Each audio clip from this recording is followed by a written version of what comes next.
Hello बच्चों, let's read the question. Question क्या दिया हुआ है वो देखिए। कह रहा है in the following question statement of assertion is followed by statement of reason, mark the correct choice as if both assertion and reason are true and reason is the correct explanation of the assertion.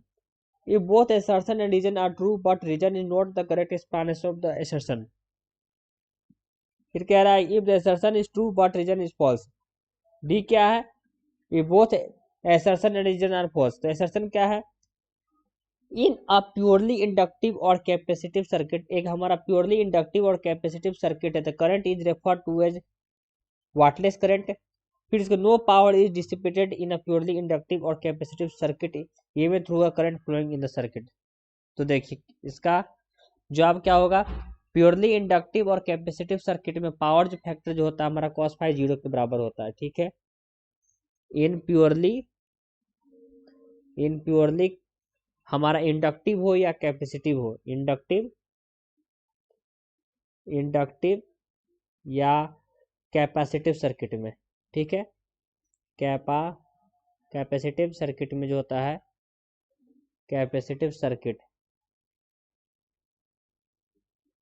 ठीक है, capacitive circuit में जो होता है cos phi जो होता है हमारा,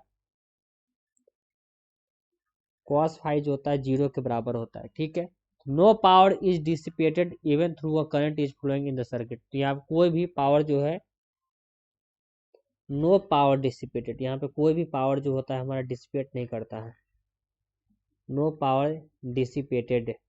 ठीक है, यहाँ पे जो है हमारा कोई भी पावर डिसिपेट नहीं करता even through a current is flowing in the circuit, even current जो है हमारा फ्लो करेगा सर्किट से। ठीक है, current flowing through the circuit, flowing through the circuit. ठीक है, थ्रू दी सर्किट। ठीक है, थ्रू दी सर्किट हो गया। तो देखिए in such cases current is refer to as a wattless current. तो करंट इज रेफर टू, तो करंट इज रेफर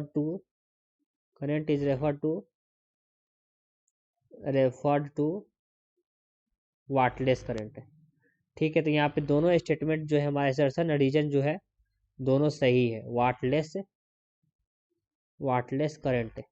ठीक है, तो हमारा जो है आंसर क्या हो गया, A both assertion and reason both are true है। रीजन भी जो है हमारा करेक्ट एक्सप्लेनेशन दे रखा है। तो ये आशा करते हैं कि क्वेश्चन जो है आपको बहुत अच्छी तरीके से समझ में आया होगा। तो थैंक यू।